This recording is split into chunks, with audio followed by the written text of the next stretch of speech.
waa qaybta 24aad qisooyinka nebiyada. waxaan qaybta hore uga soo sheekeynay qisadii nebi daawud calayhi salaam. haatanna waa qisadii nebi suleymaan calayhi salaam. nebi suleymaan calayhi salaam wuxuu ka mid ahaa nebiyadii loo soo diray reer bani israa'iil.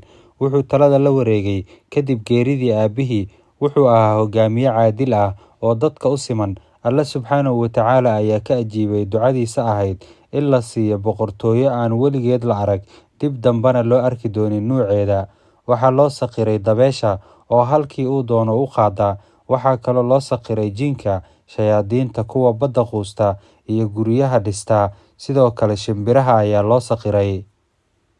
nebi suleymaan iyo quraanjadii. nebi suleymaan calayhi salaam waxaa la baray afka shimbiraha, quraanjada iyo xayawaanaadka in ka mid ah. maalin isagoo ay diyaar u yihiin ciidan xoogan oo isugu jira jin, insi, xayawaanaad iyo shimbiro, isagana uu hogaamiye u yahay ciidankaasi, ayuu maqlay cod hoose oo leh, bah quraanjooy guryihiina ku xarooda, yaanu suleymaan iyo ciidankiisa cagta idin marin iyagoo warmoog ah.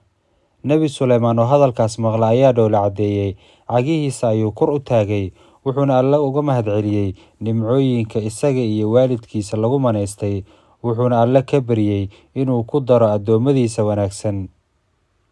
nebi suleymaan iyo hudhudkii. shimbirka hudhud la yidhaahdo wuxuu nebi suleymaan ka garabsiin jiray inuu u tilmaamo meeshii ay biyo ku jiraan.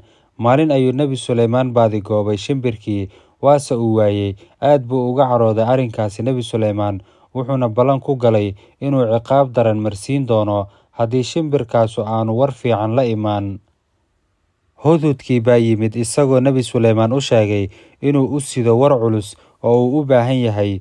hudhudkii oo hadalkii bilaabay ayaa yidhi, waxaan soo helay oo aan warkaaga sidaa boqortooyo la dhaho Saba, oo haweeney ee u taliso, aadna looga dambeeyo. sariir aad u weyn oo qurxoon ayay leedahay haweeneydaasi.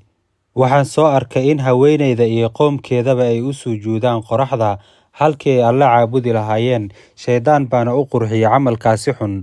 nebi suleymaan oo si fiican u dhugtay hadalkii ayaa yidhi, waxaan eegi haddii warkaasi uu run yahay iyo haddii kaleba.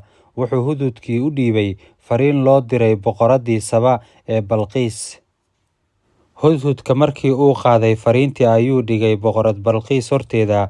markii boqoradda aragtay fariinta waa ay furtay, wayna akhriday wixii ku qornaa. waxayna shir degdega isugu yeertay wasiiradeeda si looga arrinsado arrinkan soo kordhay.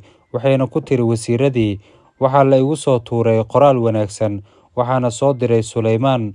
wuxuu ku bilaabay magaca alle.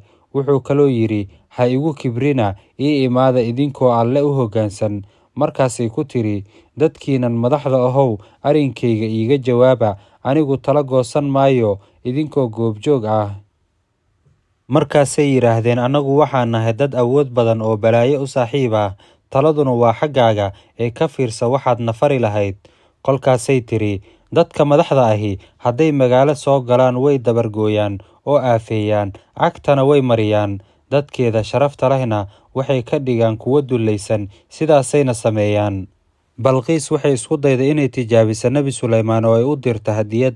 ninkii hadiyadda loo dhiibo kolkii uu u tegay nebi suleymaan ayaa lagu yidhi, ma waxaad ii keenteen xoolo? wixii ilaahay i siiya baa ka khayr badan, hadiyaddiina ayaadba ku faraxsan tihiin. war haddaba ula noqo oo qaad. waxaannu keeni doonnaa ciidan aan la hor joogsan karin, waannu ka saari doonnaa iyagoo dulaysan. balqiis waa ay garatay in dad fudud aysan ahayn dadkaasi, waxayna go'aansatay inay iyadu u tagto. qaybtan halkaa ha inoo joogto. soonka iyo acmaasha wanaagsan allaha inaga wada aqbalo. la wadaag qisooyinkan walaalaha kale si ay ugu cibro qaataan, adna aad ajar ugu heshid oo inoo shargareeya. ramadaan mubaarak.